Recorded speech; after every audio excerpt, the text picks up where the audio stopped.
Let's ask the question that most good men are terrified to even whisper to themselves. Why do narcissists, manipulators, and emotionally controlling people seem to be drawn to you? What is it about your kindness, your empathy, your willingness to please that acts like a beacon for the most toxic personalities imaginable? You pride yourself on being a decent person, yet you constantly find your decency being used as a weapon against you. You feel like a lamb, surrounded by a world of wolves. The truth is, you are right. You are a lamb, and the wolves can smell your harmlessness from a mile away. The painful paradox you are living is that your goodness is incomplete. It is a passive, domesticated, and ultimately weak form of goodness. You have cultivated the gentle, empathetic nature of the lamb, but you have repressed, denied, and starved the other essential half of your masculine soul, the fierce, powerful, and dangerous nature of the lion. Today, we go on a journey into forbidden territories of the male psyche. We are going to blend the ancient wisdom of the Stoics with the profound psychological insights of Carl Jung, the ruthless pragmatism of Machiavelli, and the defiant courage of Nietzsche to teach you how to integrate these two halves of yourself. This is not about becoming a monster. It is about acknowledging the monster within you, taming it, and putting its ferocious power in the service of your higher virtues. This is the great work of integrating your shadow, and it is the secret that will transform you from a man who is easily exploited into a man who is formidably good. To begin this journey, we must first understand the modern man's dilemma, the curse of the domesticated lamb. Our society often encourages men to be safe, agreeable, and harmless. We are told to suppress our aggression, to avoid confrontation, and to always be accommodating. While these traits have their place, an overemphasis on them leads to a dangerous psychological imbalance. The great psychologist Carl Jung had a name for the parts of ourselves that we repress and deny: the shadow. Your shadow contains all the dark aspects of your personality that you've been taught are unacceptable. It contains your rage, your aggression, your assertiveness, your selfishness, and your capacity for righteous anger. The nice guy, the lamb, believes he is virtuous because he has gotten rid of these traits. But Jung knew you can never destroy the shadow. You can only repress it. And when you repress your inner lion, you do not become a saint. You become weak. This weakness is what the narcissist and the manipulator are drawn to. They have a fully active and integrated shadow, but they lack a moral compass. They are predators. And a predator's instinct is to seek the path of least resistance. You, the man who is terrified of his own aggression and desperate to avoid conflict, are the path of least resistance. They know you will not enforce your boundaries. They know you will absorb their disrespect. They know you will not fight back. Your repressed shadow is the very thing that makes you the perfect target. This repression of your own inner power is the core reason you are being exploited. It is the key to the entire puzzle. But how do you reclaim this power without becoming a destructive monster yourself? How do you awaken the lion without letting it devour the lamb? The answer lies in understanding a difficult, pragmatic truth about human nature, a truth that most people are terrified to admit. If this idea of a hidden, powerful part of yourself is already resonating with you, then you know this is a crucial journey. Commit to it. Subscribe to this channel right now. This is a place for men who are brave enough to face their own darkness in order to find their true, integrated light. Join us. This brings us to the next stage, embracing the pragmatist decree.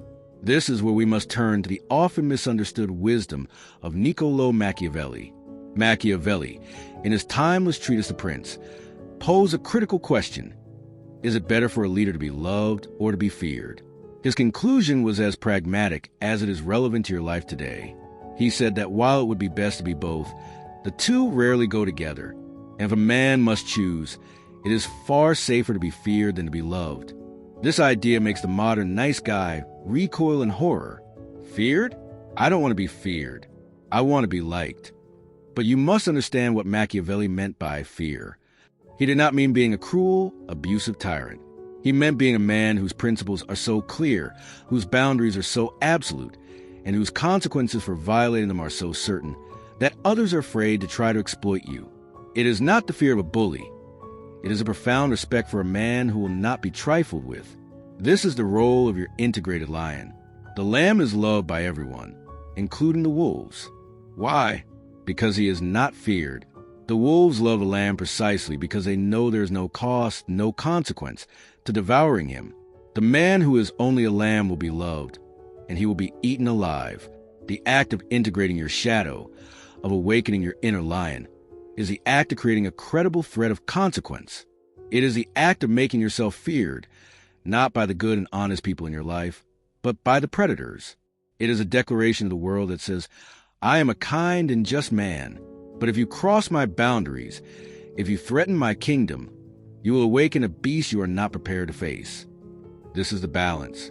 This is the beginning of true strength, with the psychological understanding from Jung and the pragmatic justification from Machiavelli.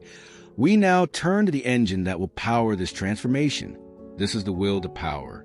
The philosopher Friedrich Nietzsche's concept of the will to power is often misinterpreted as a crude desire to dominate others. But in its most profound sense, it is the will to dominate yourself. It is a relentless drive to overcome your own weaknesses, to master your own fears, and to achieve the highest state of your own being, to become the Übermensch or the Overman. Your inner lion is not awakened for the purpose of controlling a woman. It is awakened to control your own fear of conflict, your own fear of disapproval, and your own lazy desire for comfort. This is the engine of your transformation. You must will yourself to become more powerful. How is this done? Through practical, deliberate action. You must begin the training of your inner lion. The first training exercise is practicing controlled confrontation. Your fear of conflict is a lion's cage. You must begin to rattle that cage with small, manageable acts of confrontation. When your order at a restaurant is wrong, you must calmly and respectfully send it back. When someone cuts you in line, you must calmly and firmly call them on it. When you disagree with an opinion in a group, you must calmly and rationally state your own. These small acts are like weight training for your assertiveness. You are teaching your nervous system that confrontation is not a lethal threat, but a tool you can wield with control. The second training exercise is embracing righteous anger. The passive nice guy believes all anger is a toxic, negative emotion. This is a mistake. The Stoics warn against irrational, ego-driven rage. But there is another kind of anger, a controlled, righteous anger. This is the anger you feel in the face of injustice, either towards yourself or towards others. This anger is not a poison. It is a fuel. It is a powerful signal from your soul that a fundamental line has been crossed. You must learn to see this anger not as something to be suppressed, but as a lion's roar. It is a warning. It is the sound of a boundary being defended. Learning to feel this righteous anger without letting it escalate into uncontrolled rage is a key to integrating your shadow. You have now understood the necessity of your inner lion from the perspective of Jung. You have seen the pragmatic, real-world justification for its power from Machiavelli, and you have been given the engine to awaken it through the will to power of Nietzsche. You have the why and the how to begin. But a lion without a master is not a protector. It is just a monster.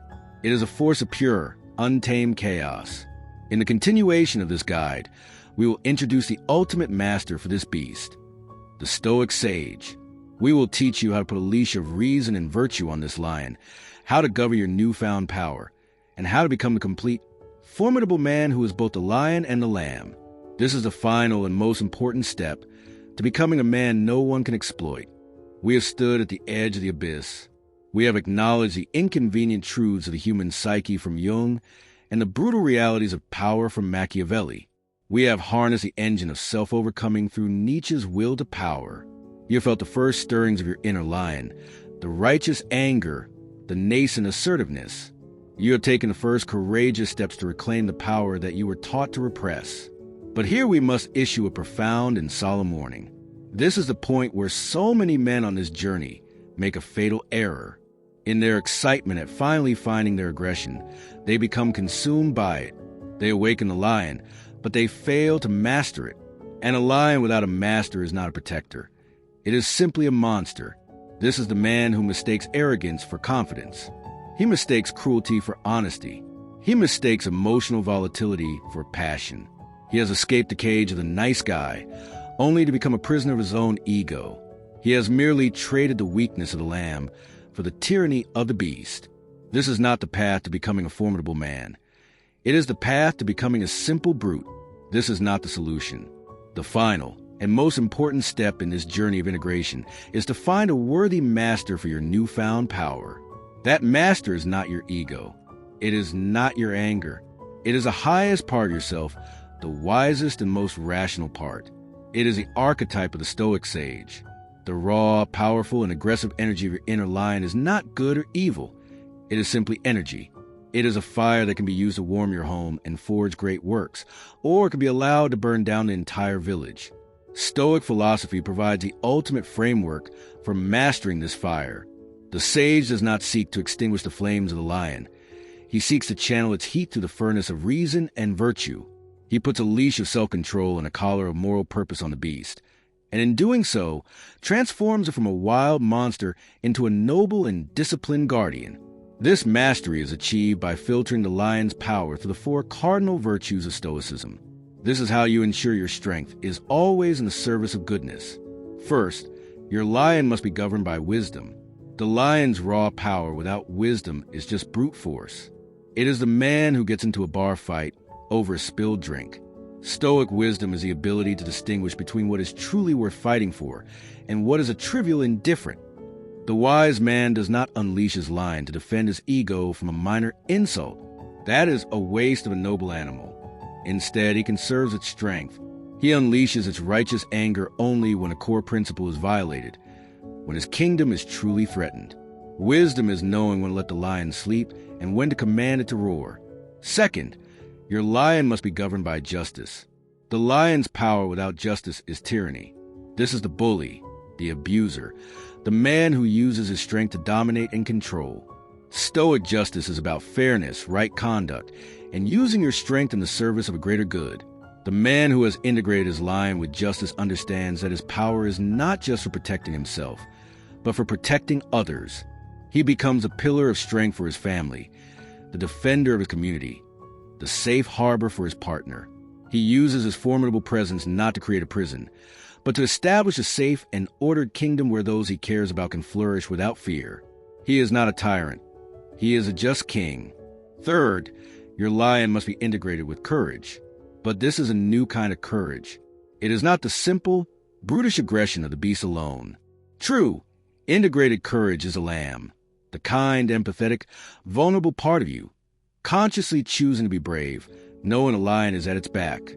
This is the man who has the courage to have the difficult, emotionally honest conversation. This is the man who has the courage to be vulnerable and open with a woman he trusts, because he is no longer afraid that his softness will be exploited. He knows that if his vulnerability is ever met with betrayal, he has the inner lion ready to defend him. He has the courage to be gentle, because he is no longer weak. Finally, and most importantly, your lion must be governed by temperance. This is the virtue of self-control, the master's leash. The lion is immensely powerful. Its instincts are primal. Temperance is the rational mind holding the leash. This is the man who can feel a surge of intense rage, but chooses a calm and deliberate response. He has immense strength, but he only ever uses a minimum force necessary to address the situation. He is the master of his own impulses. This is the ultimate sign of his power. The man who cannot control himself can never be trusted to protect others.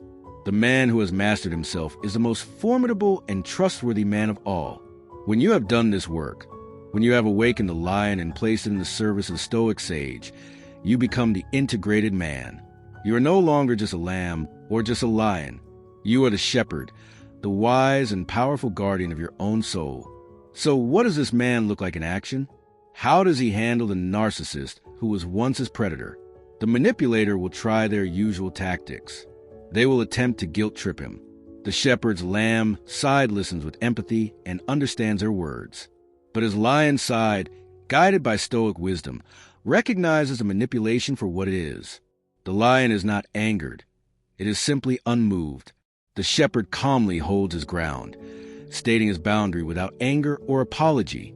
The narcissist will try to gaslight him, to warp his reality. The shepherd consults his own rational mind, his inner sage, and trusts his own perception of events. His lion gives him the courage to stand firm in his own reality, to say, "I understand that is how you see it, but that is not my experience. The toxic person will try to create chaos. The shepherd, embodying temperance, refuses to engage. His lion is not baited into a foolish fight. He remains a calm center of the storm, and if necessary, he uses the lion's strength to calmly and decisively walk away. He becomes impossible to exploit, not because he is cruel, but because he is whole. His kindness is no longer a weakness to be preyed upon. It is a conscious gift offered from a position of strength, and it is a gift that can be withdrawn at any moment. His presence is both calming and commanding. People feel the warmth and safety of the lamb, but they are also acutely aware of the disciplined power of the lion held in reserve. This is a foundation of deep, unshakable respect. The journey we have outlined today is the secret path to becoming a truly good and powerful man. The world does not need more harmless lambs who will be devoured, and it certainly does not need more mindless lions who create chaos. What the world needs, what your family needs, what a good woman truly desires is a shepherd, the man who has faced his own darkness and integrated it, the man who has the courage to be gentle and the strength to be dangerous, the man who has mastered the beast within, and in doing so has become the master of himself.